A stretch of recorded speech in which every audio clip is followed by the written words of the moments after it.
शानदेव सवितर्जुतान् परासु यद्भद्रं तन्नयासु। ओं भद्रं कर्णेभिः शृणुयाम देवा भद्रं पश्येमाक्षिभिर्यजत्राः। ईश्वरेरङ्गैस्तुष्वांस्तनुर्भिः व्यसेमहि देवहितं यदायुः। वेदप्रेमिणः सुधीः श्रोतां सम्प्रति हम सब ऋग्वेद के दशम मंडल के 189वें सूक्त की व्याख्या में प्रवेश करने जा रहे हैं। इस सूक्त में 3 मंत्र हैं। मंत्र दृष्टा ऋषि का है सर्पराज्ञी, देवता सूर्य, और इस सूक्त के प्रथम मंत्र का शीर्षक है गतिशील सूर्य। अब संबंधित मंत्र का सर्वप्रथम सस्वर पाठ हो जाए।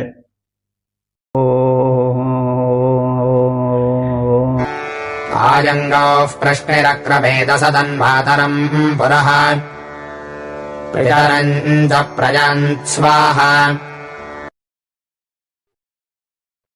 इस प्रथम मंत्र में सूर्य के उदय और उदयोपरांत गगन में आरोहण, ऊपर उठने का दृश्य है।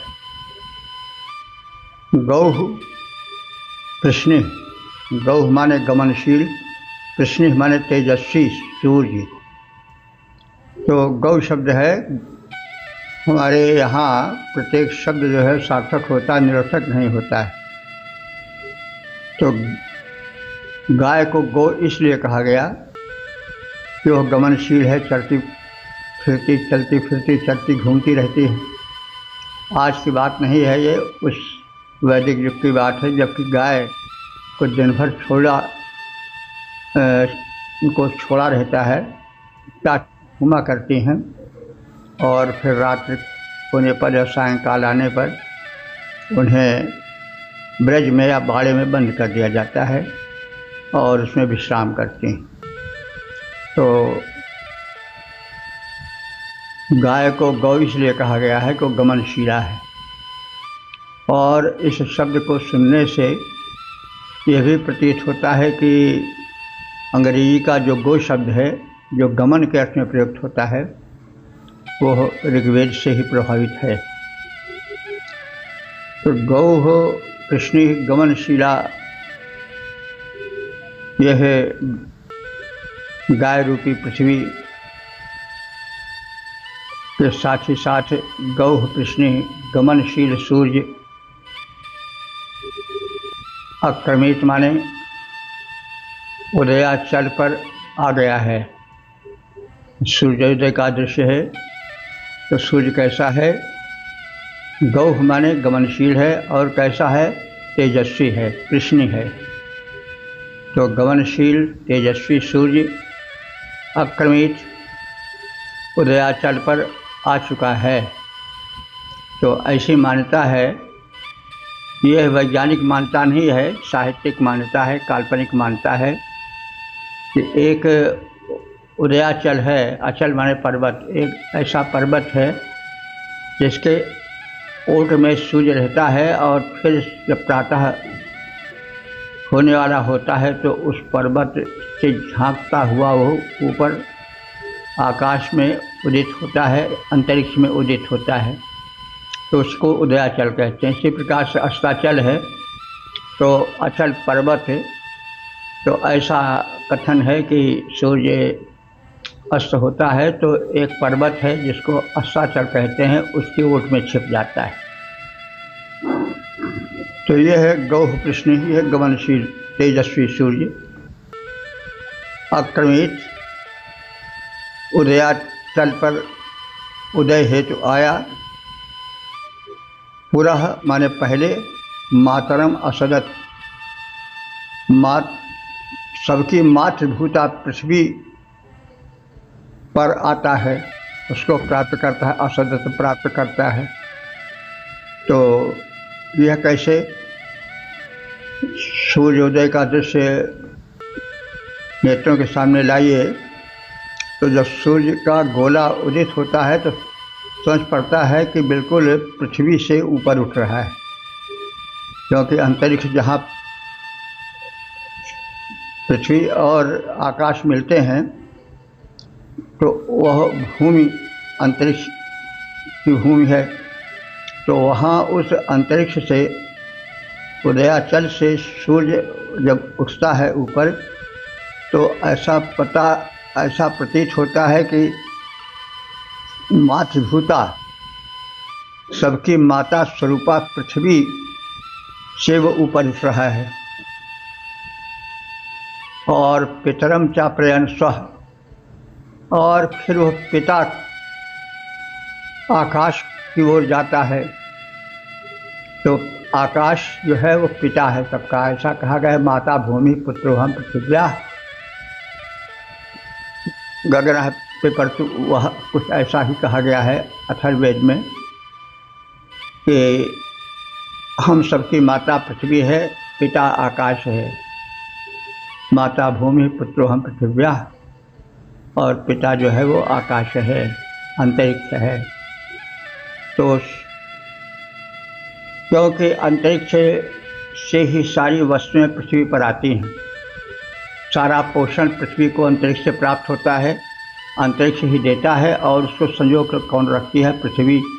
जैसे पिता कमा कर धन लाता है तो वो पत्नी को देता है, पत्नी पुत्रों की माता होती है, तो वही क्रम दिखाई पड़ रहा है। तो ऋषि ने यह सोचा, उसके मस्तिष्क में आया कि आकाश पिता है और पृथ्वी माता है।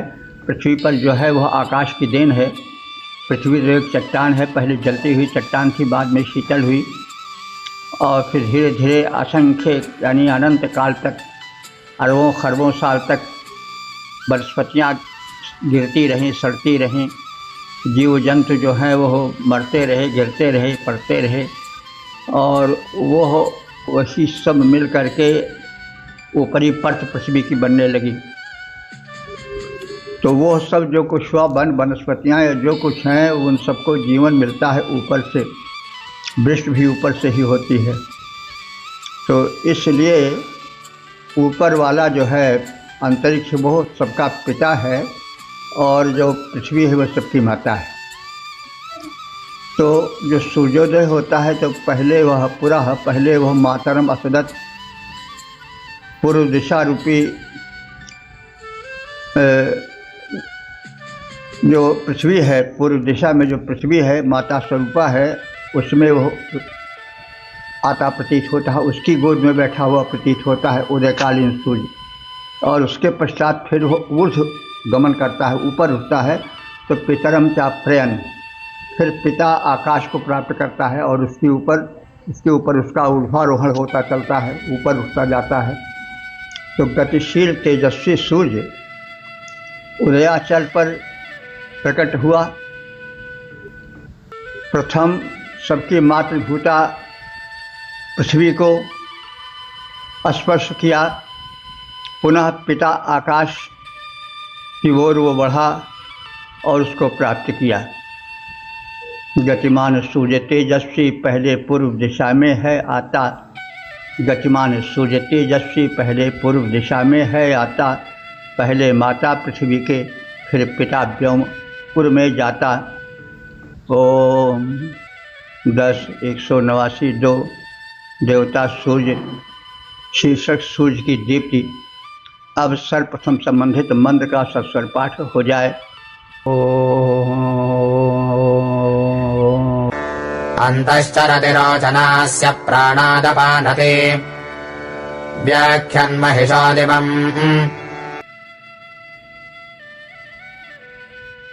इस दूसरे मंत्र में उदयकालीन सूर्य की दीप्ति का कथन है।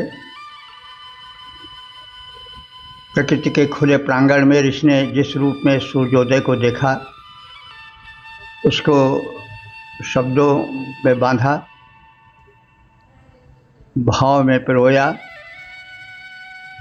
तो अस्य रोचना, इस उदयकालीन सूर्य की रोचना मानी दीप्ति, चमक जो है वह अस्तः चरति। प्रथम तो उसके अंतः शरीर में चरति माने विचरण करती है। यानी सूर्योदय जब होता है तो सूर्य की दीप्ति केवल सूर्य के बिंब में ही परिलक्षित होती है, उसी में विचरण करती प्रतीत होती है। बाद में जब सूर्य उठता है, किरणों का प्रसार होता है, गगन में ऊपर गमन उसका होता है, तब उसकी दीप्ति जो है किरण बनकर के चारों ओर फैलने लगती है। वही दृश्य है। इस उदयकालीन बिंब स्वरूप सूर्य की जो दीप्ति है, वह प्रथम तो अंतःचरति, उस सूर्य के बिंब के अंदर ही विचरण करती हुई प्रतीत होती है, उसका विशेष प्रसार नहीं होता है।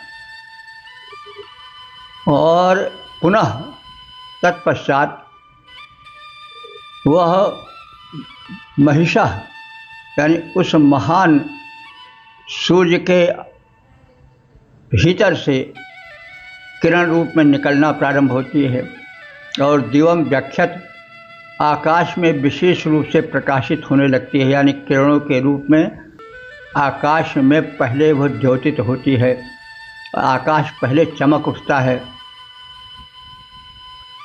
तो इन सूर्य की दीप्ति जो उनके देह में प्रथम विचरण करती हुई प्रतीत होती थी, यानी केवल सूर्य बिंब में ही जो समाहित थी पहले, यह दीप्ति उनके प्राण के मध्य में निकल कर आ रही है। अब वही दीप्ति उनमें अत्यधिक गाढ़ी होकर के किरण के रूप में प्रसरित होकर के गगन के मध्य में विचरण कर रही है, यानी क्रमशः जो सूर्योदय में किरणों का प्रकाश होता है, किरणों का स्वरूप होता है, उसी का क्रमशः विकास इसमें देखा जा सकता है। तो तत्पश्चात सूर्य के शरीर से वह निकलकर अंतरिक्ष में व्याप्त होती है और तब विशेष रूप से अंतरिक्ष प्रकाशित होने लगता है। तो दीप्ति सूर्य की जो उनके तन में व्यापित दिखलाती है, दीप्ति सूर्य की जो उनके तन में व्यापित दिखलाती है, वह प्राण शक्ति उनके हृदय स्थल से कढ़ के आती है। इसी दीप्ति से आलोकित करते रहते वे आसमान, इसी दीप्ति से आलोकित करते रहते रवि आसमान, दीप्ति रूप द्युतिधारी सचमुच सूर्य देवता है महान। इस प्रकार से दीप्ति रूप द्युतिधारी सचमुच सूर्य देवता है महान। ओम 10-189-3 देवता सूर्य शीर्षक सूर्य स्तुति का कथन। अब संबंधित मंत्र का सर्वप्रथम सस्वर पाठ हो जाए।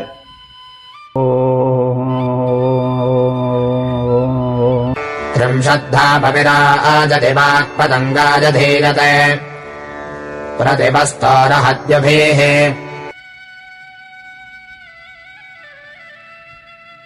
तीसरे मंत्र में जो इस सूक्त के समापन का मंत्र है, उसमें दिवस प्रकाशक सूर्य की स्तुति है और सूर्य का प्रकाश महीने के 30 दिन में सदैव दिन में प्रकाशित होता रहता है। तो सूर्य से 63 धाम, सूर्य के 63 माने 30, धाम माने स्थान। तो सूर्य के 30 स्थान हैं, यानी काल गणना में 30 दिन का एक महीना होता है और सूर्य 30 दिन में प्रत्येक दिन अपने स्थान पर, अपने निश्चित समय पर, निश्चित स्थान से उदित होते हैं। तो और इस प्रकार से महीने के 30 दिन में वे द्विभिः विराजते, अपने तेज द्वारा शोभा पाते रहते हैं। पतंगाय, पतंग कहते हैं सूर्य को, पतंगाय माने सूर्य के लिए। पतति गच्छति इति पतंगा, ऐसी व्युत्पत्ति है शब्दकोश में कि सूर्य को पतंग क्यों कहा जाता है, तो पतति गच्छति इति पतंगः।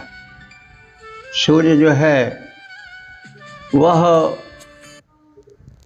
कभी अस्ताचल में चलकर गिर जाता है, फिर उदयाचल में उठता है। संभवतः इसी कारण से सूर्य को पतंग कहा गया हो। माने पतंग पतति गच्छति इति सूर्य, सूर्य चलता है और चलकर फिर अस्ताचल में गिर जाता है, फिर वह उदयाचल में उठ जाता है। तो इन्हीं कारणों से सूर्य को पतंग कहा गया है। जो गतिशील हो वह पतंग है। तो पतंगाय माने सूर्य के लिए, गतिशील सूर्य के लिए वाक धीयते, वाणी के माध्यम से उसकी स्तुति की जाती है। ऐसे सूर्य की जो कि महीने के 30 दिन में दिवस काल में प्रकाशित होता रहता है, फिर वह अस्त होता है, फिर उठता है, और इस प्रकार से वह उठता गिरता अस्त होता उदित होता चलता है। और इस रूप में उस गतिशील गमनशील सूर्य की प्रार्थना की जाती है। वाक धीयते, वचनों द्वारा उसका ध्यान किया जाता है, उसकी स्तुति की जाती है। सूर्य के 30 स्थान हैं, यानी महीने के 30 दिन सूर्य के 30 स्थान हैं, और उसमें वो अपना तेज दिवस काल में, दिन काल में प्रसारित करता है, प्रकाशित करता है। गतिशील सूर्य की वाणी द्वारा स्तुति की जाती है। सूर्य जो गतिशील है, जो कहीं एक जगह टिककर नहीं रहता है, उसकी स्तुति होती है। क्योंकि जो गमनशील होता है वही चारों ओर वितरण कर सकता है। एक है कि कोई व्यक्ति एक जगह रहेगा तो कोई चीज़ वितरित करेगा, तो उतना नहीं रहेगा जितना चल चल करके वो बांटे चारों ओर। तो सूर्य चल चल करके प्रकाश वितरण करता रहता है, इसलिए वह ज़्यादा महत्वपूर्ण है और इसीलिए वह विशेष स्तुत्य है। तो वही तथ्य कहा जा रहा है, सूर्य के जो स्थान हैं वो महीने के 30 दिन हैं, दिनों में वह प्रकाशित होता है, विशेष रूप से प्रकाशित होता है, और चल चल करके वह प्रकाश वितरित करता है। और उसके इस उदार वितरण के कारण इन सूर्य देवता की विशेष स्तुति की जाती रहती है। मासांतर्गत ये दिवस 30 रवि से आलोकित शोभा पाते। मासांतर्गत ये दिवस 30 रवि से आलोकित छवि पाते। गमनशील रवि की वाणी के द्वारा हम सब उनकी स्तुति गाते। ओ इस प्रकार से हमने इस 189वें सूक्त के तीनों मंत्रों की संक्षिप्त व्याख्या प्राप्त की, श्रवण किया, और अब हम ऋग्वेद के 10वें मंडल के 190वें सूक्त की व्याख्या में प्रवेश करने जा रहे हैं। इस सूक्त में 3 मंत्र हैं। मंत्र दृष्टा ऋषि अधवर्षण मधु छांदस देवता भाववृत्त। और इस सूक्त के प्रथम मंत्र का शीर्षक है सृष्टि उत्पत्ति और विकास का क्रम। अब संबंधित मंत्र का सर्वप्रथम सस्वर पाठ हो जाए।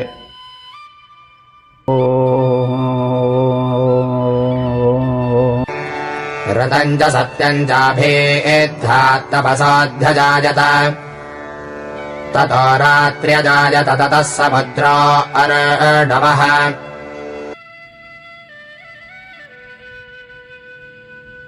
इस प्रथम मंत्र में सृष्टि, उसके विकास और प्रलय का जो क्रम है उसका कथन है। तो ये हम कह चुके हैं कि देवता भाववृत्त हैं, पहले भाव वृत्त समझ लेंगे तब अर्थ ठीक से समझ में आएगा। भाव और अभाव दो शब्द हैं। भाव का तात्पर्य हुआ कि जो अभाव में था, दृश्यमान नहीं था, सूक्ष्म था, वह भाव में आ गया, यानी उसका प्रकटीकरण हो गया, वह अनुभव गम्य हो गया, वह इंद्रिय गम्य हो गया, दृश्यमान हो गया। तो उसका वृत्त माने घेरा। तो ऐसा है कि पहले सृष्टि परम शक्ति परमात्मा में समाई हुई थी। वह समाया हुआ रूप ही अभाव की स्थिति है। कुछ नहीं दिखाई पड़ रहा था, सब शून्य शून्य था। उसके पश्चात फिर भाव की स्थिति आई, प्रकट होने लगा, सृष्टि का विकास होने लगा, और उस विकास क्रम में अभाव से भाव का रूप दिखाई पड़ने लगा। मन बुद्धि चित्त अहंकार हुए, फिर दिन हुए, रात हुए, ग्रह नक्षत्र बने, दिन रात का क्रम प्रारंभ हुआ, फिर जल की सृष्टि हुई, फिर वर्षण का क्रम चला, फिर उसके पश्चात वन वनस्पतियाँ उदित हुईं, फिर उनको खाकर रहने वाले जीव उत्पन्न होने लगे। तो ये सृष्टि का एक क्रम चला, यही भाव वृत्त है। जो अभाव था, जब वो भाव में आया तो जो उसका वृत्त बना, घेरा बना, वही भाव वृत्त है। तो उस परम शक्ति परमात्मा के प्रकाशमान महान तप से ऋत अर्थात सार्वभौम सत्य, जिनके आधार पर सृष्टि चल रही है, वही जो है वह ऋत है। तो सृष्टि का एक सिद्धांत है, ग्रह नक्षत्रों का एक परिभ्रमण पथ है। उसके परिभ्रमण पथ की एक सीमा है। जैसे 365 दिन में पृथ्वी सूर्य का यानी पूरा परिभ्रमण करके चक्कर लगा लेती है, 24 घंटे में अपना चक्कर लगाती है। तो उसके सूर्य की दोहरी गति है, पहली गति से दिन रात होता है, और दूसरी जो उसकी वार्षिक गति है, दैनिक गति से दिन रात होता है, वार्षिक गति से जो है उसके संवत्सर होते हैं, वर्ष होते हैं। और इस प्रकार से यह सत्य है। पृथ्वी सूर्य के चारों ओर घूमती है, यही ऋत है, सत्य है। अर्थ मूव्स अराउंड द सन कहा जाता है पढ़ाए जाते समय, कि भाई जो सार्वभौम सत्य है, यूनिवर्सल ट्रुथ है, वो क्या है। जैसे उसका उदाहरण रूप है कि अर्थ मूव्स अराउंड सन, तो यह सार्वभौम सत्य है। तो यह सार्वभौम सत्य ही परमात्मा है। परमात्मा सत्य रूप है, ऋत में है, ऋत रूप है। उसका कोई आकार प्रकार नहीं है, वो एक शक्ति है। जैसे विद्युत को कोई कहे उसकी आप शक्ल खींचो, उसके हाथ पैर मुख बनाओ, तो संभव नहीं। हाँ, उसकी हम अनुभूति करते हैं। भिन्न भिन्न रूपों में वो फैल जाती है, कहीं बल्ब में, कहीं पंखे में, कहीं गाड़ी में, कहीं किसी में, कहीं किसी यंत्र में। भिन्न भिन्न बल्ब में भिन्न भिन्न रूपों में विद्युत ही रहती है। वैसे परमात्मा भी भिन्न भिन्न रूपों में दिखाई पड़ता है, बिखरा हुआ। शक्ति वही है, नाम बदलता रहता है। और वह शक्ति क्या है? सत्य है, वो हमेशा थी और हमेशा रहेगी। तो वैसे जो परमात्मा है वो सत्य रूप है, इसीलिए सत्य नारायण कहा जाता है। नारायण क्या है? सत्य है। सत्य क्या है? नारायण है। तो वह परम शक्ति जो थी वह पहले एक ऋत के रूप में स्थित थी, उसके पश्चात फिर उससे विकास हुआ। और प्रकाशमान महान तप से परमात्मा को भी तप करना पड़ता है। तो जब मूल शक्ति जो प्रधान है वो तप नहीं करेगा तो उसके जो अनुयायी हैं वो कैसे तप करेंगे। तो परमात्मा ने पृथ्वी के या इस ब्रह्मांड के विकास में तप किया, श्रम किया, और उसी के अनुकरण पर आज तप हो रहा है। सारी सृष्टि तप कर रही है, सूर्य तप रहा है, वो तप ही कर रहा है, चंद्रमा भी तप ही अपने स्थान पर कर रहा है, पृथ्वी भी चक्कर काट रही है, कहीं विश्राम नहीं करती है, वो भी तप ही है। इसी प्रकार से वृक्ष वनस्पतियाँ खड़ी हैं, फल फूल दे रही हैं, शीत उष्ण सबका सहन करके अपना कृत्य पूर्ण कर रही हैं, फल पुष्प जो कुछ उन्हें देना है दे रही हैं। ये सब क्या है? तप है। इसी तरह से मनुष्य भी जब तप करता है, पढ़ता है, लिखता है, कष्ट उठाता है, खेती करता है, बीज बपन करता है, सिंचन करता है, श्रम सीकर बहाता है, पसीने बहाता है, तब वो सब तप होता है और तप से ही उत्पत्ति होती है। अगर तप न हो, एक श्रम न हो, एक निष्ठा न हो तो कुछ हो नहीं सकता है। तो यह जो सृष्टि बनी है, जो अभाव से भाववृत्ति में आई है, उसका जो है प्रारंभिक रूप तप का है। और परम शक्तिमान परमात्मा ने जो कि अकेला है, उसने तप किया, श्रम किया, प्रयास किया और उसके फलस्वरूप सृष्टि आकार में आने लगी, उसका विकास होने लगा। तो इस विकासवाद का यहाँ पर एक अपनी शैली में कथन किया जा रहा है।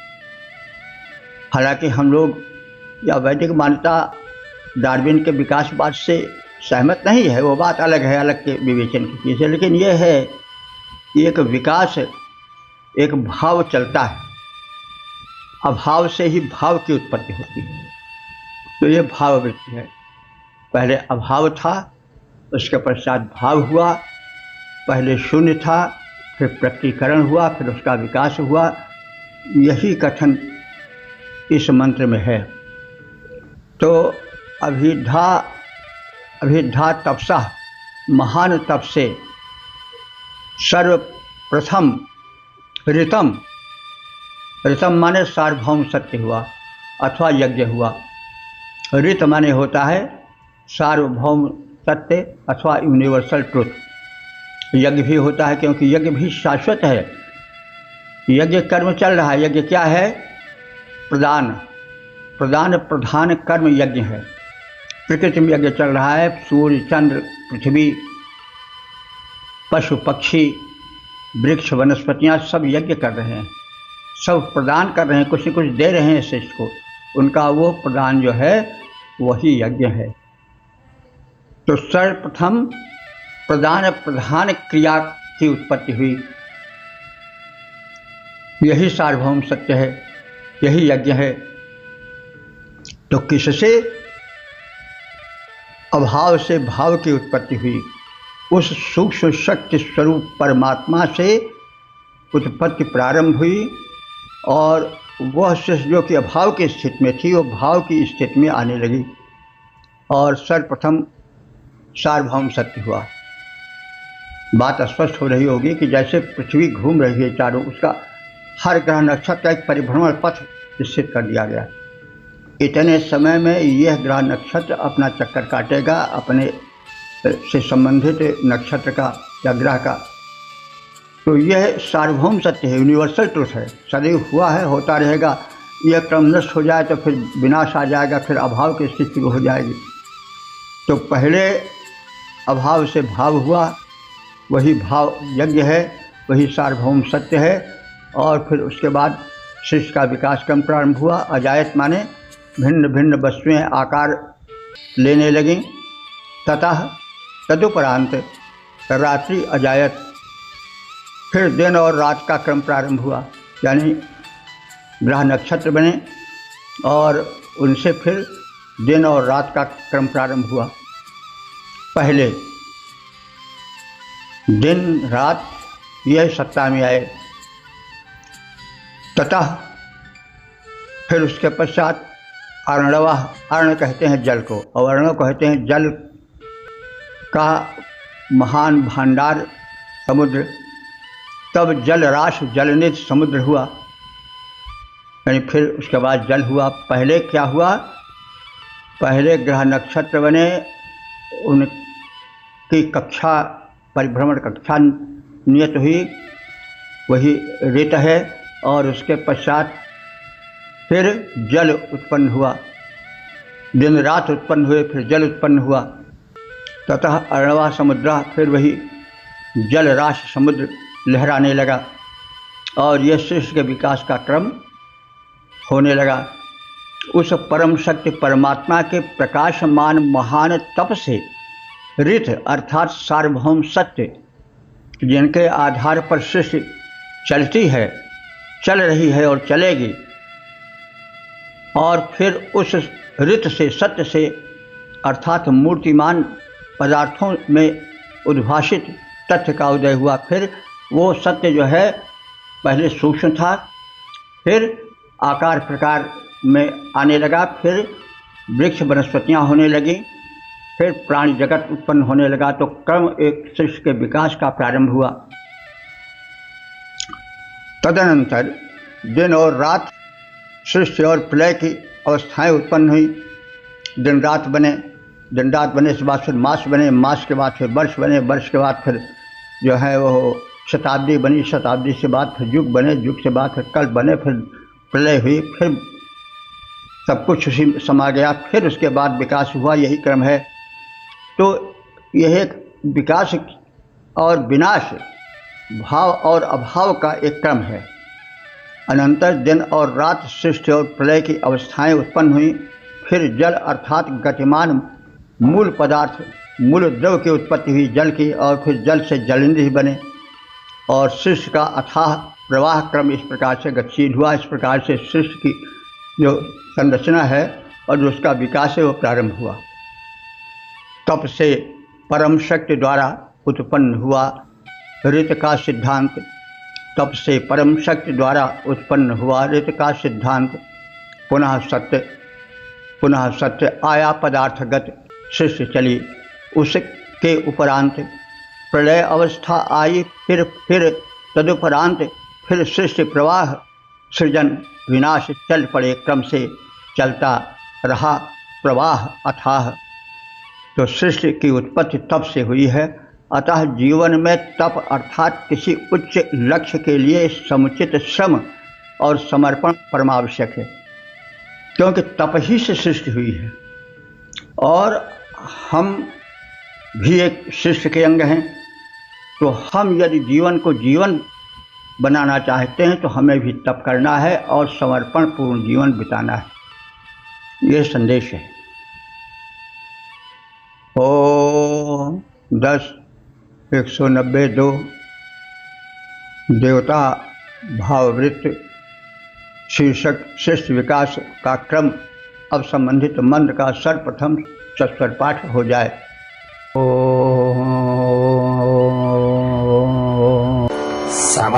समुद्रादर्ढवादधि संवत्सरो अजायत अहोरात्राणि विदधद्विश्वस्य मिषतो वशे।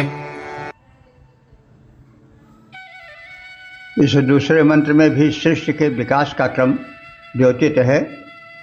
दिन और रात बने और फिर रात से युग बनने लगे। सृष्टि और प्रलय का क्रम चला, फिर विनाश हुआ, फिर सृष्टि हुई, फिर सृष्टि हुई, फिर विनाश हुआ, जीवन हुआ, विकास हुआ, फिर मरण हुआ, फिर जीवन हुआ, फिर मरण हुआ। तो यह जो एक चक्र चल रहा है यही सृष्टि चक्र है। तो जल की उत्पत्ति हुई पहले जैसे कहा गया है, और ऐसा भी है यह सृष्टि शिशुराद्य भात विधुतम या हविया च होत्री। ये मतलब कालिदास के जो है वो नाटक शाकुंतलम के वंदना वाला अंश है। या शिशु शिशुराद्या, जो जल सृष्टा की सृष्टि का आद्य है, यानी सर्वप्रथम उत्पत्ति है। तो शाकुंतलम के मंगलाचरण में कहा गया है कि यह सृष्टि से सुराध्या, जो सृष्टा की आद्य सृष्टि है वह है जल। तो जल पूर्ण समुद्र के बाद संवत्सर उत्पन्न हुआ। संवत्सर यानी महीनों से, दिन रात महीने से बनने वाला संवत्सर उत्पन्न हुआ। फिर उसके बाद युग कल्प आदि हुए और फिर यह क्रम चल पड़ा, दिन का, रात का, महीने का, वर्ष का, और फिर उसके साथ साथ जीवों के विकास का भी क्रम चल पड़ा, दिन और रात का क्रम चल पड़ा। और फिर उसके बाद प्राणी उत्पन्न होने लगे, निमिषोन्मेष करने वाले। निमिष माने पलक के झांपना, उन्मेष माने पलक का उठना। तो प्राणी पलक उठाते हैं, गिराते हैं, तो निमिषोन्मेष उसी को कहते हैं। तो पलक उठाने वाले, गिराने वाले यानी निमिषोन्मेष करने वाले प्राणी उत्पन्न हुए। विकास प्राणियों का हुआ। जल हुआ, जल से वनस्पति हुई, वनस्पति से पलक भांजने वाले और पलक मूंदने वाले प्राणी जगत का विकास प्रारंभ हुआ। तो यह सृष्टि का क्रम है। तो अर्णवात, समुद्रात, अर्ध, अर्ण कहते हैं जल को। अर्णवात माने जल भरे समुद्र से जो है उत्पन्न हुए कुछ जीव जलचर। पहले ये कहा जाता है कि जो जीवन विकास हुआ वो जल में हुआ। तो अर्णवान माने जल भरे समुद्र में पहले जीवन विकास हुआ। संवत्सर जायत, फिर उसके पश्चात दिन और रात के माध्यम से होने वाले संवत्सर, वर्ष उत्पन्न होने लगे। वर्ष चलने लगे, दिन चलने लगे, वर्ष चलने लगे। फिर इस दिवस, निशा, मास और वर्ष के क्रम में मिश्रतः विश्व से बसी निमिषोन्मेष करने वाले यानी पलक मूंदने वाले, पलक झांपने वाले प्राणी बने। मनुष्य आदि और पशु पक्षी आदि पलक झांपने वाले, पलक गिराने वाले, उठाने वाले यानी देखने वाले प्राणी उत्पन्न हुए और जगत के बसने करने वाले। इस प्रकार से उस ब्रह्म ने अपने सृष्टि का क्रम प्रारंभ किया। अहोरात्राणि, दिन और रात का क्रम चल पड़ा और इस प्रकार से उसने अपनी सृष्टि बनाई। तो जल बनाया, दिन रात का क्रम बनाया और उसके पश्चात फिर जलचर बनाए, फिर थलचर बनाए, पलक झांपने वाले जीव जंतु बने, मनुष्य आदि बने। तो यह सृष्टि के विकास का क्रम हुआ। तो जल पूर्ण समुद्र के बाद संवत्सर उत्पन्न हुआ। परब्रह्म परमात्मा ने दिन और रात की व्यवस्था की ताकि लोग कर्म के साथ साथ विश्राम भी करें। श्रम और विश्राम दोनों आवश्यक है। तो श्रम के लिए दिन, विश्राम के लिए रात का निर्माण हुआ, उसकी व्यवस्था हुई। निमिषोन्मेष करने वाले प्राणी मात्र उत्पन्न हुए और उन पर नियंत्रण करने वाले परमात्मा की जो क्रियाशीलता है वो चल पड़ी। मूल द्रव्य जल पूर्ण सिंधु से, मूल द्रव्य जल पूर्ण सिंधु से संवत्सर उत्पन्न हुआ। चला सृष्टि क्रम, दिवस निशा का क्रम भी तब संपन्न हुआ। विविध सृष्टि को रूप दिया उसने जो है अंतर्यामी। विविध सृष्टि को रूप दिया उसने जो है अंतर्यामी ब्रह्म। निमिषोन्मेष, निमिषोन्मेष करने वाले बन गए प्राणी। वह परमेश्वर ही सबका स्वामी। ओ 10 190 3 देवता भाववृत्त शीर्षक रचना संहार का अटूट क्रम। अब संबंधित मंत्र का सर्वप्रथम सस्वर पाठ हो जाए।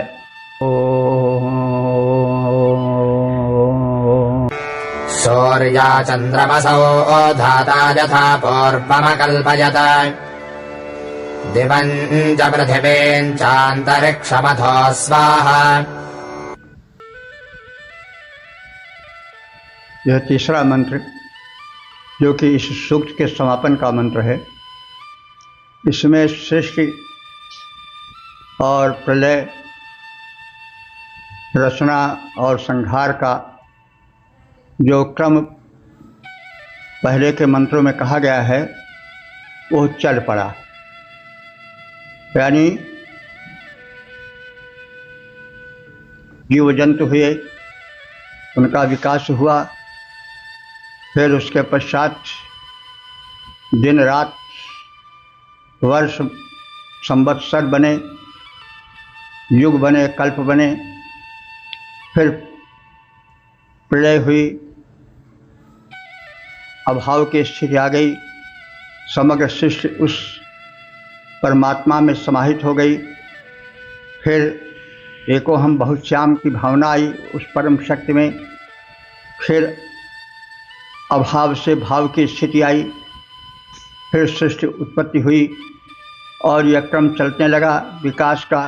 फिर एक बहुत बड़े अंतराल के पश्चात प्रलय और फिर विकास, फिर प्रलय, फिर विकास, यह अटूट क्रम चलता रहा और चलता रहेगा। तो इस विचार के साथ इस सूक्त का समापन हुआ है।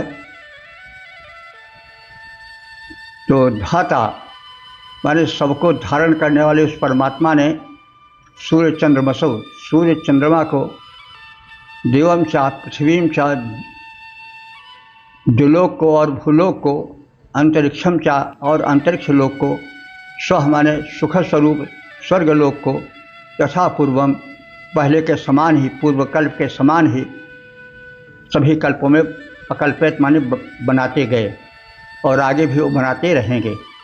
मतलब ये एक तरह से उपसंहार दिया जा रहा है कि यह जो कहा गया है पहले के मंत्रों में, उत्पत्ति विनाश विकास, उत्पत्ति विकास विनाश, दिन रात, वर्ष महीने, युग कल्प, फिर प्रलय, फिर सृष्टि, फिर प्रलय, यह क्रम जो है वो अटूट क्रम है, ऐसे सदैव चलता रहेगा। तो धाता सबके धारण करता परब्रह्म परमात्मा ने सूर्य चंद्रमसो, सूर्य चंद्रमा को, दिवम चा पृथ्वीम चा, द्युलोक को और भूलोक को, अंतरिक्षम चा और अंतरिक्ष लोक को, स्व माने सुख स्वरूप स्वर्ग लोक को, यथा पूर्वम जैसे पहले बनाया था वैसे ही फिर बनाया। और यह क्रम बनाने का और बिगाड़ने का, उत्पत्ति का और प्रलय का क्रम बंद नहीं होगा, यह चलता ही रहेगा। और पूर्व कल्प के अनुसार फिर होने वाले कल्प में भी वही व्यवस्था चलती रहेगी। यथा पूर्वम जैसे पहले चल रहा था वैसे फिर आगे भी चलेगा। और अकल्पित इस प्रकार से एक व्यवस्था बनाई उस व्यवस्थापक ने, धाता ने, विधाता ने, सबके धारणकर्ता परब्रह्म परमात्मा ने सूर्य चंद्रमा, द्युलोक, भूलोक, अंतरिक्ष लोक और सुख स्वरूप स्वर्गलोक को पहले के समान ही, यानी प्रथम पूर्व कल्प के समान ही आगे के कल्पों में भी रचना की है और करते रहेंगे। आगे के कल्पों में भी, आगे के सृष्टि में भी यह क्रम चलता रहेगा। और इसी प्रकार यह उत्पत्ति का, विनाश का, प्रलय का, सृष्टि का, रचना का क्रम जो है वो निरंतर चलता रहेगा। यह एक चक्र है जो कभी बंद नहीं होगा। दिन होगा, रात होगी, महीने होंगे, वर्ष होंगे, कल्प होंगे, युग होंगे, फिर प्रलय, फिर विकास, फिर विनाश। तो यह जो क्रम है यह शाश्वत रहेगा। यह सृष्टि विषयक सिद्धांत को अपने समापन के समय में ऋषि बता रहा है। यह जानिए यह एक क्रम है, उत्पत्ति का, विनाश का, सृजन का, विनाश का, क्रम, विकास का, ये सब एक क्रम है, यह कभी बंद नहीं होगा। तो यह सिद्धांत बताना चाह रहा है, सत्य बताना चाह रहा है। तो इस सत्य को जानो कि जो फरा सो झरा, जो बरा सो बुताना। तो कोई चीज़ स्थिर नहीं रहेगी, सब कुछ चलायमान है, और यह क्रम भाव से अभाव, अभाव से भाव के रूप में चलता रहेगा। सूक्ष्म से स्थूल बनेगा, स्थूल से फिर सूक्ष्म बनेगा, और यही स्थूल का सूक्ष्म होना, सूक्ष्म का स्थूल होना, यही जन्म और मरण है। तो यह प्रक्रिया सदैव चलती रहेगी। तो धाता ने सबके धारण करता पर परमात्मा ने सूर्य, चंद्रमा, दिलोक, भूलोक, अंतरिक्ष और सुख स्वरूप सर्वलोक को पहले के समान, पूर्व कल्प के समान ही बनाया है, और फिर यह क्रम चलता ही रहेगा। तो धारणकर्ता पर ब्रह्म ने रवि शशि धरती गगन बनाया। धारणकर्ता पर ब्रह्म ने रवि शशि धरती गगन बनाया। अंतरिक्ष की रचना कर ग्रह नक्षत्रों का जाल बिछाया। सुख स्वरूप जो स्वर्गलोक है, उसका भी निर्माण किया।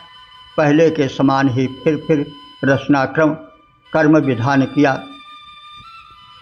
इस प्रकार से हम जो है इस 190वें सूक्त की व्याख्या के समापन की स्थिति को प्राप्त किया। अब हम इस ऋग्वेद के दशम मंडल के 191वें सूक्त की व्याख्या में प्रवेश करेंगे, जो कि ऋग्वेद का अंतिम सूक्त है, और अंतिम का बड़ा महत्व होता है। जो कुछ कहना चाहता है कोई, वह अपने अंतिम उपसंहारात्मक कथन में उसका समापन करता है। तो यह इस ऋग्वेद के अंतिम सूक्त रूप में द्रष्टव्य है। इसका महत्व बहुत अधिक है। इसके संदेश को हम लोग ध्यान से सुने, और इस क्रम में अब हम प्रवेश करने जा रहे हैं। ऋग्वेद के दशम मंडल के 191वें सूक्त की व्याख्या में प्रवेश करने जा रहे हैं। इस सूक्त में 4 मंत्र हैं। मंत्र दृष्टाधि संवनन, देवता अग्नि, और फिर इस सूक्त के प्रथम मंत्र के रूप में अग्नि से पर्याप्त धन वैभव की प्रार्थना की गई। अब इस मंत्र का सर्वप्रथम सस्वर पाठ हो जाए।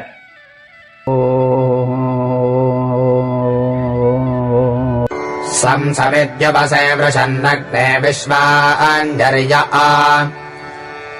इळस्पदे सविध्यसे सनोपसोऽन्याभरा। इस प्रथम मंत्र में प्रथम अग्निदेव की प्रार्थना है, और शेष मंत्रों में संज्ञान की प्रार्थना है। संज्ञान को देवता माना गया है। संज्ञान का अर्थ हमें किस वस्तु का सम्यक ज्ञान रखना चाहिए, तो इसको बाद में बताएंगे। एक प्रश्न अवश्य मन में उठता है कि संज्ञान के पहले अग्नि की प्रार्थना क्यों की गई? तो अग्निदेव का विशेष महत्व है जीवन में। अग्नि मीडे पुरोहितम यज्ञ से देव मृत्युजम होतारम रत्नधातमम, इस रूप में ऋग्वेद का प्रारंभ हुआ था अग्नि के स्तवन से। और एक प्रकार से हम कहें तो संपुट है, यह अग्नि से प्रारंभ किया जा रहा है इस ऋग्वेद के अंतिम सूक्त का भी। तो प्रारंभ भी अग्नि से हुआ, और समापन भी अग्नि से हो रहा है। तो पहले मंत्र इस सूक्त के और ऋग्वेद के प्रारंभ के प्रथम मंडल के प्रथम सूक्त के प्रथम मंत्र में दोनों में अग्नियाँ ही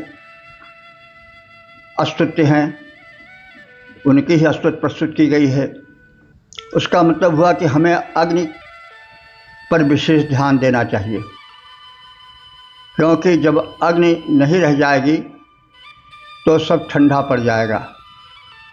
शरीर में अग्नि नहीं रहती, अग्नि तत्व समाप्त हो जाए, शरीर ठंडा पड़ जाता है। मेरा श्वास का खेल कहो, यदि आग नहीं है गाने में, यदि किसी गान में आग लगा देने वाली शक्ति नहीं है, यानी उत्साह जोश भर देने वाली शक्ति नहीं है, तो री री टी टी ये केवल श्वास का एक खेल है। तो अग्नि ही हमारे शरीर में ताप बनकर, हमारे शरीर में जठराग्नि बनकर और चयापचय प्रक्रिया को संपन्न करने वाले अग्नि ही हैं, यानी भोजन को पचाने वाले, रस बनाने वाले, रस को पचाकर रक्त बनाने वाले, रक्त को पचा करके मांस बनाने वाले, मांस को पचा करके अस्त बनाने वाले, अस्त को पचाकर मज्जा फिर बीज आदि बनाने वाले, तेज बनाने वाले सब अग्नि ही है।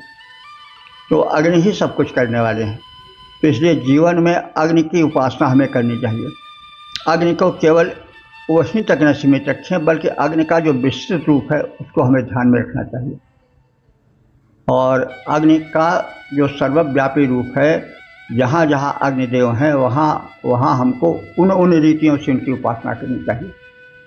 जठर की अग्नि के लिए हमको अच्छी आहुति, अच्छा भोजन, सुपाच्य भोजन, जो ग्राह्य भोजन हो वो लेना चाहिए। इसी तरह से आहुतियाँ देनी चाहिए तो सुगंधित द्रव्यों से देनी चाहिए। तो कर्म है यह सब, तो अग्नि का बड़ा महत्व है। तो अग्नि देवता की स्तुति में कहा जा रहा है कि वृषण अग्नि, वृषण माने बलवान अथवा सुख की वर्षा करने वाले है अग्निदेव। विश्वानि अर्यः, तुम सबके स्वामी हो। सन सन इव से समस्त तत्वों को मिलाते हो। यह कैसे? अग्नि ही तत्वों को उभारता है। जैसे आलू और शकरकंद में जो शुगर है वो जब अग्नि का संपर्क पाता है तभी उभरता है। अग्नि ही अनाजों में जो कच्चा खाया जाए, गेहूँ या चावल तो खाया नहीं जा सकता है, लेकिन जब वो अग्नि के संपर्क में आता है तो उसका जो तत्व उभर कर है आता है, सुपाच्य बन जाता है। उसमें एक शुगर यानी शक्कर जो कि सुस्वाद बनाता है व्यंजनों को, वो सब उभर कर आता है। किसके ज़रिए? अग्नि के ज़रिए। तो अग्नि ही उभारते हैं उन तत्वों को जो छिपे रहते हैं और उनको मिलाते हैं। हम जब भोजन पकाते हैं तो उसमें एक नहीं कई वस्तुएं मिलाते हैं और सब वस्तुओं के मिलने पर एक अलग रस तैयार होता है, एक अलग उसकी शोभा, उसका स्वाद, उसकी गुणवत्ता बढ़ जाती है। तो यह अग्निदेव जो है वृषण है, बलवान है, सुखवर्षक हैं, विश्वानि अर्यः, सबके स्वामी हैं, सम सम यो से समस्त तत्वों को मिलाने वाले हैं। इस समस्त तत्वों को मिलाने वाले हैं, इसी पर तमाम बात कही गई अभी। ईड़ा यही अग्निदेव पृथ्वी पर, ईड़ा माने पृथ्वी, पृथ्वी से मतलब हुआ कि यज्ञ वेदी, पृथ्वी पर बने यज्ञ वेदी में ये अग्नि आते हैं। और पदे माने उस स्थान पर, यज्ञ वेदी पर समिध से ये लोक कल्याण के हेतु, देव पूजन के हेतु प्रज्वलित होते हैं, समिध से प्रज्वलित होते हैं। सहना, वह अग्नि तुम हमको वसून या भर धन वैभव से भर दो। तो हे ऐसे अग्निदेव जिनकी विशेषता बताई गई है, वो तुम हमें भिन्न भिन्न प्रकार के धन वैभव से परिपूरित कर दो। हे सुखवर्षक अग्निदेव, तुम संपूर्ण विश्व के स्वामी हो, तुम समस्त तत्वों को मिलाते हो, उनमें छिपे हुए गुणों को प्रकट करते हो और सब में व्याप्त हो जाते हो, सबको एक कर देते हो, यज्ञ वेदी पर प्रज्वलित होते हो। ऐसे अग्नि देवता तुम हमें धन वैभव से परिपूरित कर दो। हे सुखवर्षक अग्निदेव तुम सारे जग के स्वामी हो। हे सुखवर्षक हे अग्निदेव तुम सारे जग के स्वामी हो। सबको मिश्रित करते, सब में मिश्रित हो, अंतर्यामी हो, प्रकटित हो यज्ञ वेदिका पर, जलते रहते हो देव प्रवर। सारे धन वैभव के द्वारा भर दो कृपया हम सब के घर। ओ 10 191 2 देवता संज्ञान शीर्षक संगठन और सौमनस्य और संबंधित मंत्र का सर्वप्रथम सबकर पाठ हो जाए।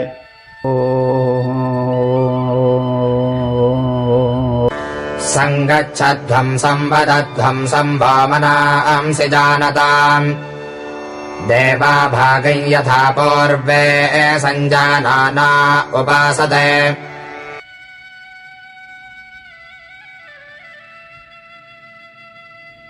इस दूसरे मंत्र में संगठन और सौमनस्य की शिक्षा दी गई। ये बड़े पते के मंत्र हैं और इन मंत्रों को हम भरत वाक्य ऐसा मान सकते हैं। भरत वाक्य वो है जो निष्कर्ष रूप में अनुकरणीय मानकर कहा जाता है।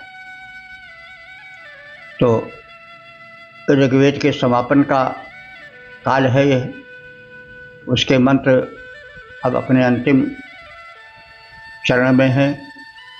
तो जो अंतिम वाक्य होता है वो बड़े महत्व का होता है। सब कुछ हो लेकिन यदि संगठन न हुआ, यदि चाहे परिवार हो, चाहे समाज हो, चाहे राष्ट्र हो, अंतर्राष्ट्र हो, अगर संगठन न रहा तो फिर सुख शांति समृद्धि नहीं झांक सकती है। इसलिए संगठन का बड़ा महत्व है। तो उसी संगठन शक्ति और सौमनस्य, परस्पर स्नेहपूर्ण व्यवहार में एक रूपता, शिष्टता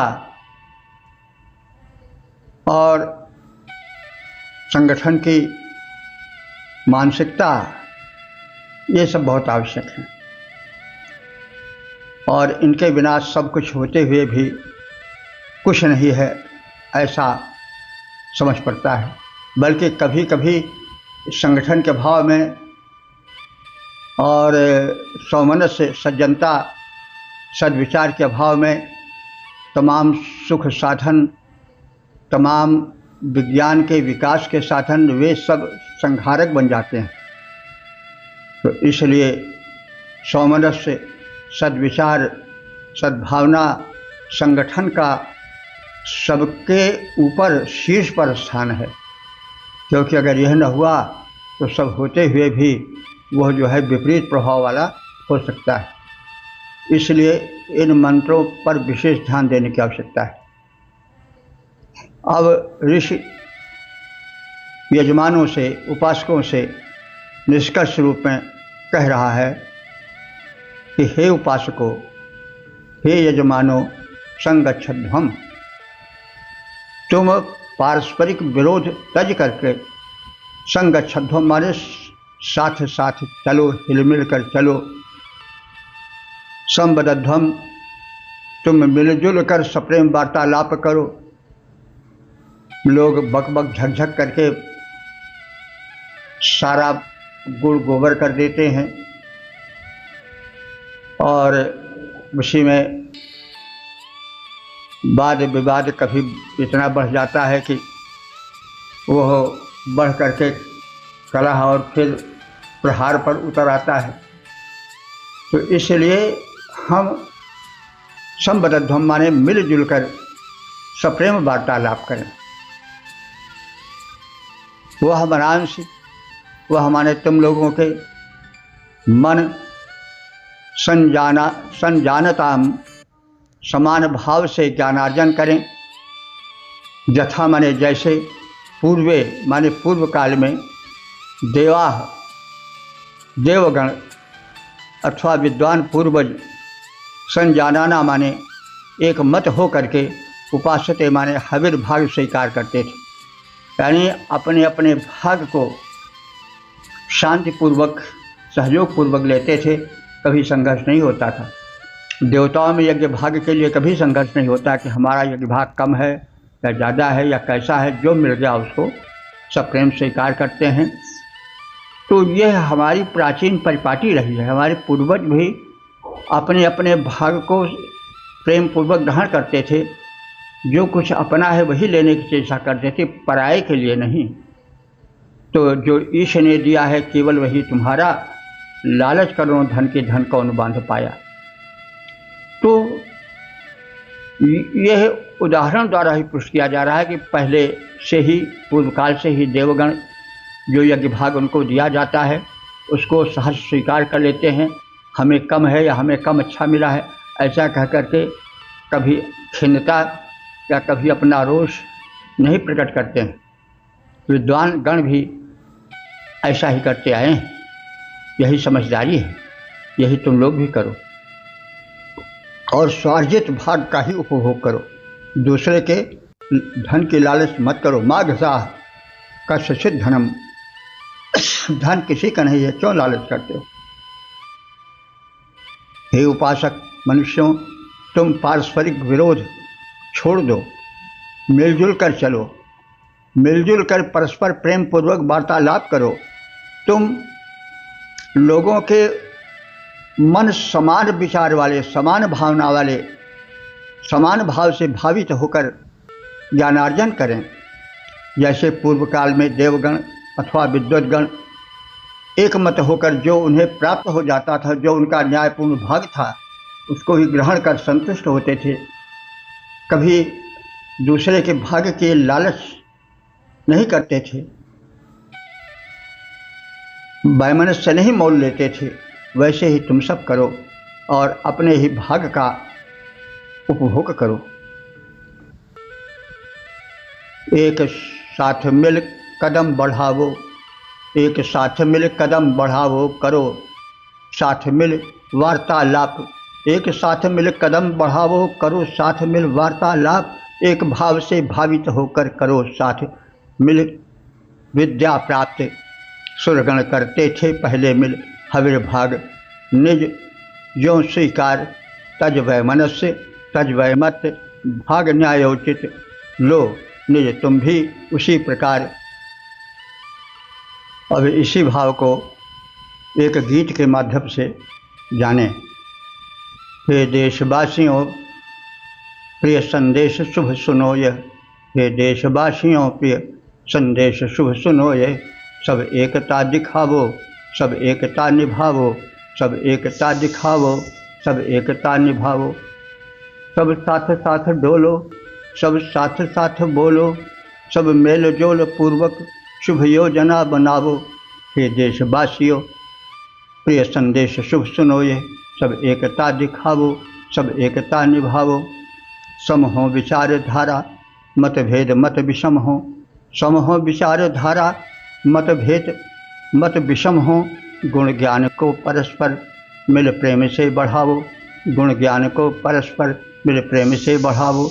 हे देशवासियों प्रिय संदेश शुभ सुनो ये, सब एकता दिखावो, सब एकता निभावो। विद्वान पूर्वजों के आदर्श ध्यान में रख, विद्वान पूर्वजों के आदर्श ध्यान में रख।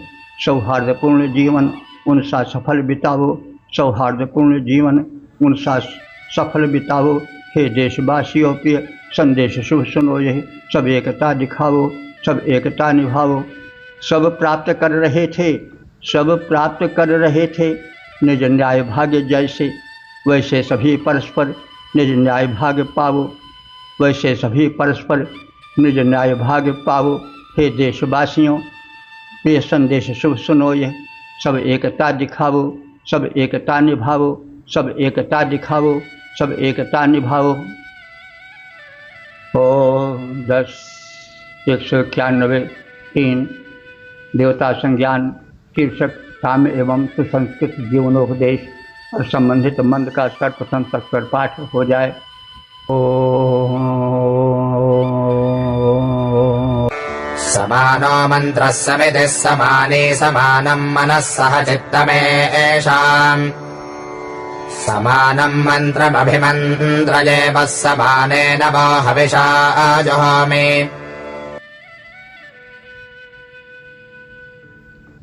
इस तीसरे मंत्र में भी साम्य, सुसंस्कृत, सुसंगठित जीवनोपदेश का दिग्दर्शन है। तो मंत्र स्तुति ही, मंत्र माने मंत्र, मंत्रणा, स्तुति आदि होते हैं। तो हम सबकी अथवा तुम सबकी जो वेद मंत्र के अर्थ को जानने के लिए सचेष्ट हो, उनका मंत्र है, उनकी मंत्रणा समाना एक समान हो, उसमें मत वैभिन्न अथवा कलह का समावेश न हो, और सुमति ही समानी, सुमति माने सम्मिलन, सुमिति या समिति शब्द है। समिति, समिति माने इकट्ठा होना। तो समिति समानी हम लोगों की या तुम लोगों की जो सम्मिलन प्रक्रिया है वो भी एक समान हो। यह नहीं कि एक दूसरे से दिल खोल कर न मिले, एक दूसरे से मुंह बनाकर मिले, ऐसा न हो। मनः समानम, हम सबका जो अंतःकरण है, मन है, वो भी एक समान हो। यह नहीं कि मुख में दूसरा, वचन में दूसरा, हृदय में दूसरा, ऐसा न हो। मनः समानम, हम सबका जो अंतःकरण है, मन है, वो भी समान विचार वाला हो, अंतःकरण समान हो। और चित्तम सह, हम सबकी चेतना अथवा चेतना संस्थान भी एक समान हो। यानी जो हमारी चेतना का मूल है, विचार का मूल है, वो भी एक ही विचार से उत्प्रेरित हो। विचार वैभिन्न अथवा वैषम्य अथवा कटुता का कहीं लेश मात्र भी न हो।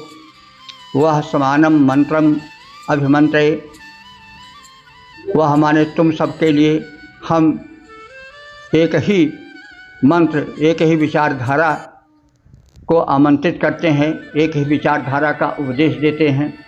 वह समानेन हविषा जुहोमि, और मैं पुरोधा तुम सबके लिए समान भावना से, समान मन से, समान अभिलाषा से, समान शुभ चिंतना से जुहोमि, हवन कर रहा हूँ, अग्नि में आहुति प्रक्षेपण कर रहा हूँ।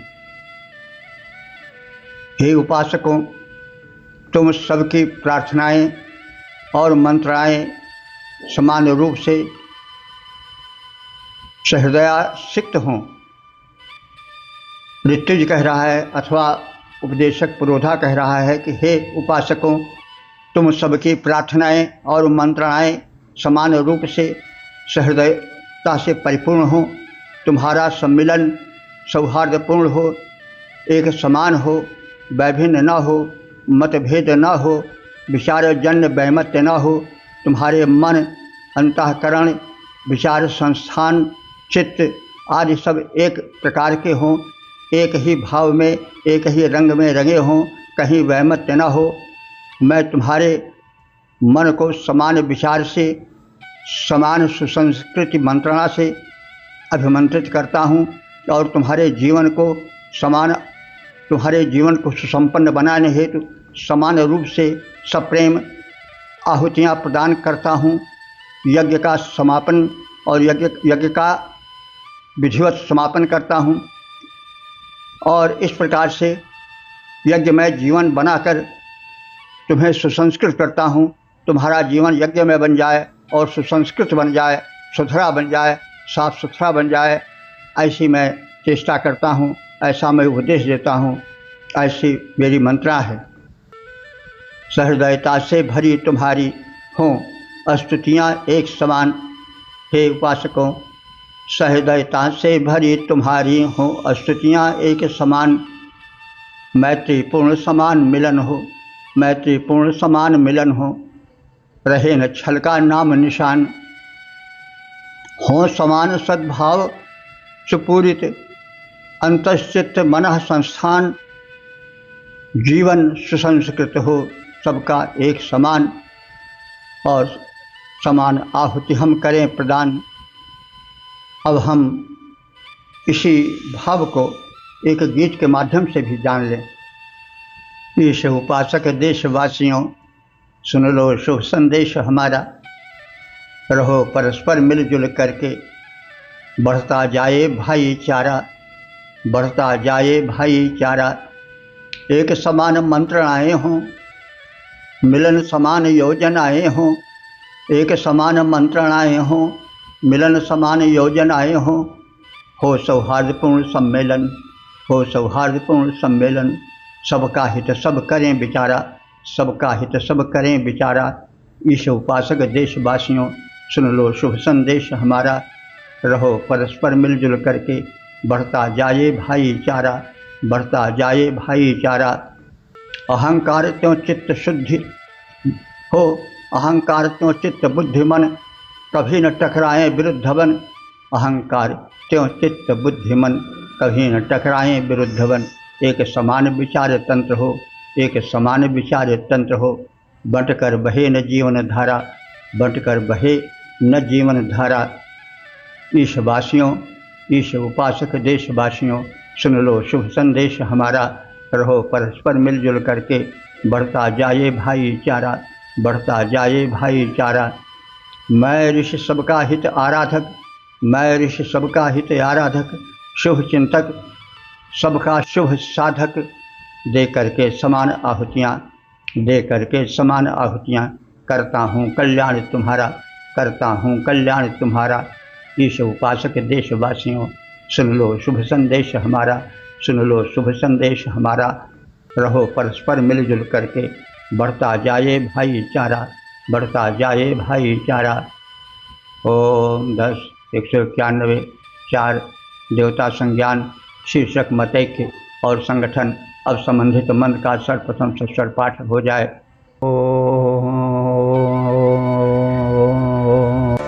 समानेव आकोतिः समाना हृदयानि वः, समानमस्तव मनो यथा भस्व सहासते।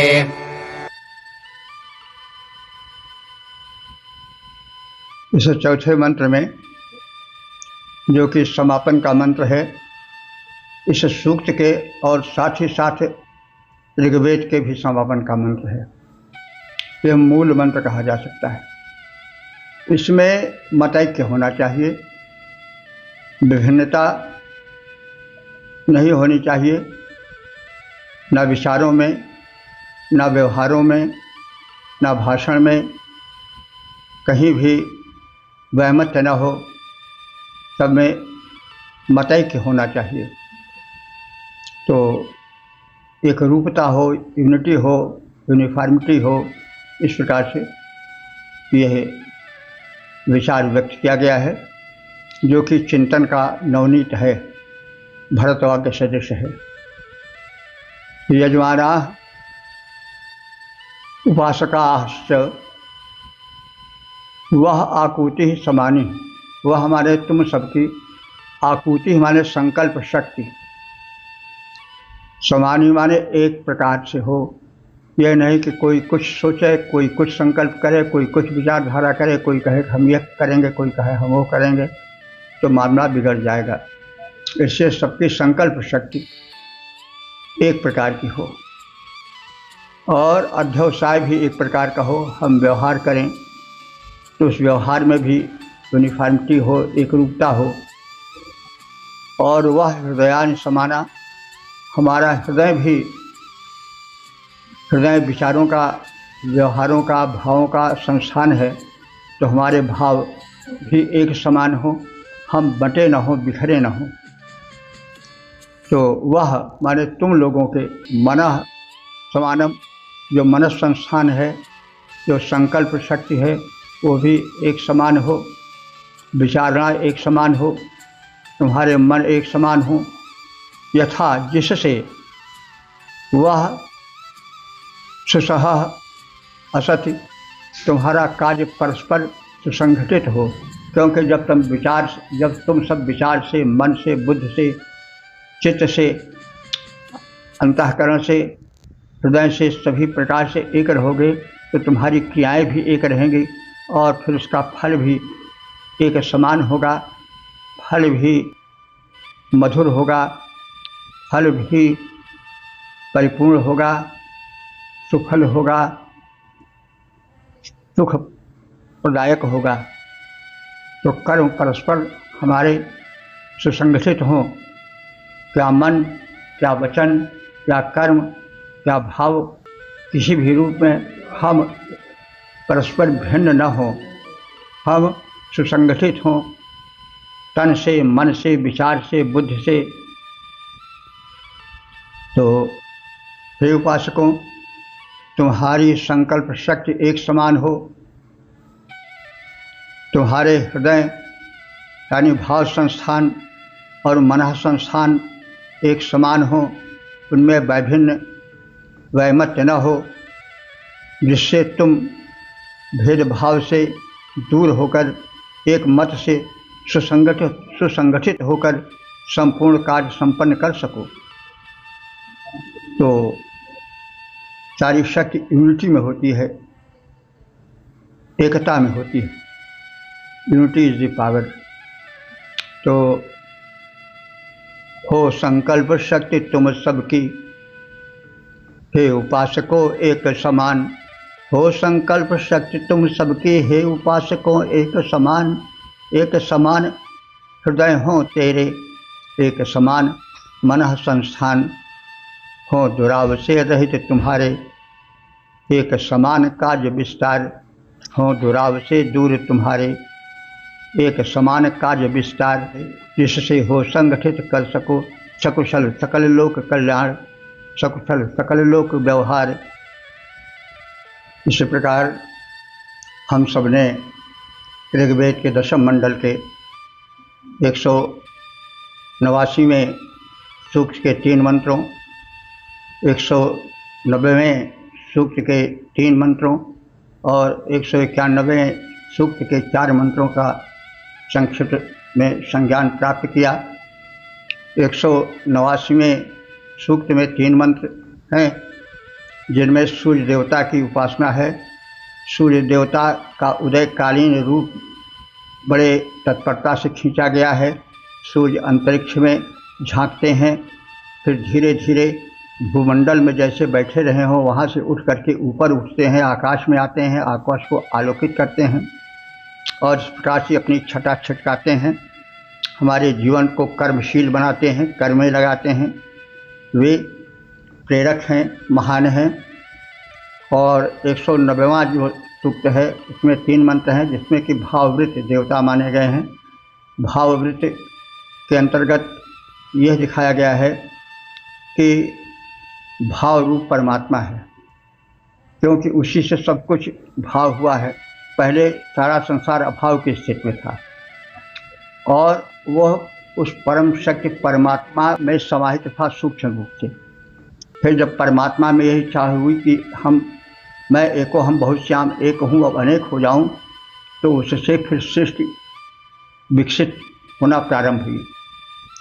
तो उसका भाव जो है उसने अभाव को दूर किया, यानी परमात्मा का जो भाव है कि अब मैं हो जाऊँ एक से अनेक रूप में, तो वहीं से सृष्टि की प्रक्रिया का प्रारंभ हुई। जल हुआ, वायु, और इसके पश्चात फिर जलचर हुए, फिर थलचर हुए, फिर सांस लेने वाले प्राणी, पलक झपकाने वाले, मूंदने और खोलने वाले प्राणी हुए, विकास हुआ और संसार में दिन रात, सप्ताह, महीने, दशक, शतक, सहस्राब्दी, युग, कल्प बनने लगे। फिर प्रलय हुई, प्रलय काल रहा बहुत दिनों तक। फिर उसके बाद फिर सृजन काल आया, फिर अभाव से भाव हुआ, और फिर वह प्रक्रिया चली। फिर भाव से अभाव की प्रक्रिया आई। जो सब प्रकट था वो फिर जहाँ से प्रकट हुआ उसी में जाकर के लीन हो गया। वो शक्ति परम शक्ति परमात्मा है। और इस प्रकार से भाव और अभाव का एक क्रम चलता रहा। वृत्त भाव वृत्त भाव का एक घेरा चलता रहा और यह शाश्वत है, यह चलता रहेगा। यह है एक युग बीता, 2 युग बीता, 3 4 युग बीता, उसके बाद फिर आया प्रलय काल, आया फिर सृजन काल, आया फिर प्रलय काल, आया फिर सृजन काल, आया फिर हुआ। यह क्रम जो है वो निरंतर चलता रहेगा। तो भाववृत्त में यह बात बताई गई है। तो भाव से तात्पर्य हुआ कि होना, और अभाव का मतलब हुआ ना होना। उत्पत्ति और संहार यही भाव अभाव है। तो और ये जो 191वां सूक्त है, इसमें 4 मंत्र हैं। इसमें संज्ञान का वैशिष्ट्य है। संज्ञान का मतलब हुआ कि हम इस वस्तु का सम्यक ज्ञान रखें कि हम अपने जीवनचर्या को कैसे बितावें, हम सामाजिक जीवन में किस प्रकार से रहें। सब कुछ हुआ, लेकिन यदि हमारा पारिवारिक या सामाजिक या राष्ट्रीय जीवन तर्क वितर्कों से, विरोधी भावों से भरा रहा, हम दिल से न मिल सके, तो फिर सारा गुड़ गोबर हो जाता है। हमें चाहिए कि हम साथ साथ चलें, साथ साथ बोलें, साथ साथ विचार करें। हम में किसी प्रकार से दुराव न हो, हम एक होकर के रहें। संगठन में बड़ा बल होता है। 5 अंगुलियां होती हैं अलग अलग। एक अंगुली से कहो तो घी नहीं निकलेगा। उसको जब कुछ उसमें मूवमेंट होता है, 5 अंगुलियों को जब एक किया जाता है तो मुट्ठी बन जाती है। और यहीं पर देखिए समानता की भावना है। कोई उंगली एक समान नहीं है, कुछ छोटी है कुछ बड़ी है, लेकिन सब मिल जाती हैं तो मुट्ठी बन जाती है, फिर उससे प्रहार होता है। तो कहने का मतलब ये है कि संगठन शक्ति पर, संज्ञान पर बल दिया गया है।